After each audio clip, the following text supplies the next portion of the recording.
They say that if you do things right the first time, you don't have to go back and improve upon those. The same can be said for the Bentley Continental GT.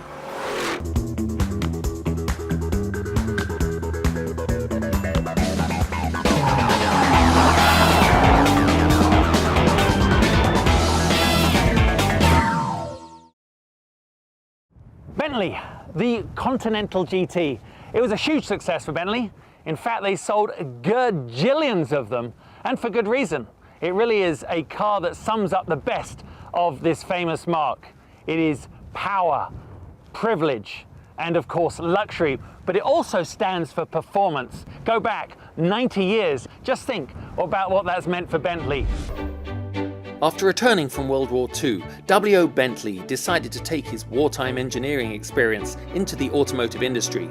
But it wasn't until W.O. witnessed his first Le Mans race that the future of the brand would be embedded into automotive history. His team won the event in 1924 and would go on to win 5 more times. But after 1930, they wouldn't return to racing for 70 years until 2001. In classic Bentley fashion, the team went on to win Le Mans, starting a new racing tradition within the brand. Today, Bentley have held true to the originality they brought to the racetrack in the 1920s with the GT3. So as you start to see, maybe it wasn't quite such a mad idea to use this car as the base platform for the new GT. And, as I'm about to find out, on a racetrack, this one is pretty fast too.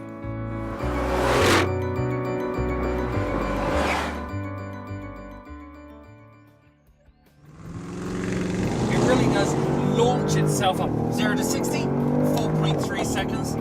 But when those twin turbos spool up, and to be honest, there isn't much down below 1500, 1600 revs, but once it does, kind of cling on and hope that the Autobahn stretches for miles in front of you.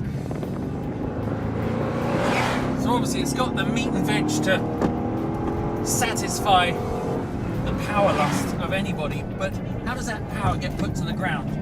Through an all-wheel drive system that in some ways I'm kind of regretting right now, because I would love for the car to be just rear-wheel drive when I'm on a racetrack. But in real-world application, of course, a 60-40 split, well over 500 horsepower with all this weight, all this dynamic energy moving its way, trying to defy physics, well then, you're probably glad of an all-wheel drive system. And quite obviously, the gobs of modern electronics that help you feel like a driving god. So downshift, get on the power. It's subtle, refined, yet bellowing from those 4 exhaust pipes. And you do have paddle shifters, although even in sport mode it is doing some of that for me. I use it generally on the downshift. But the shifters are unusual, I will grant you that. They're up here, they're like reindeer antlers. Whoa, that was nice, a bit of weight transfer there. And back on it out the corner. So of course that S part on the badging has to be more than just sporty. It actually does mean that this car comes 0.4 of an inch lower in ride height. It has stiffer spring rate by 45% on the front, 35% on the rear, which of course just increases the overall roll stiffness of the whole car. So a lot of power, a lot of moving weight, you need big brakes. And certainly the V8S has them. They are in fact, a little tidbit for you, the largest production brake package on any production vehicle. 16.5 front, 14 rear, carbon ceramic, and on the racetrack, I am mighty glad that I have them right now.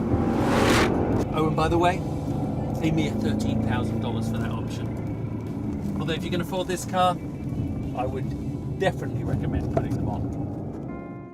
So while not many of us, in fact probably none of us, will get behind the wheel of the Bentley GT3 race car, we can get ourselves into a Continental GT and pretend that we're the modern version of the Bentley boys.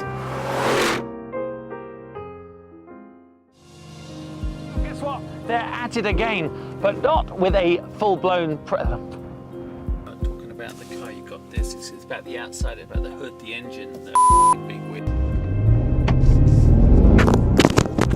With obviously oodles of power, but a lot of weight. Do you just slap away? I'm rambling now, so I have no clue what I'm saying, but that was basically. Let me just get out and go. Now, they obviously chose this car for a reason. Let's check it out. Yeah. No, she's right, she's listening. Who? Mother hen.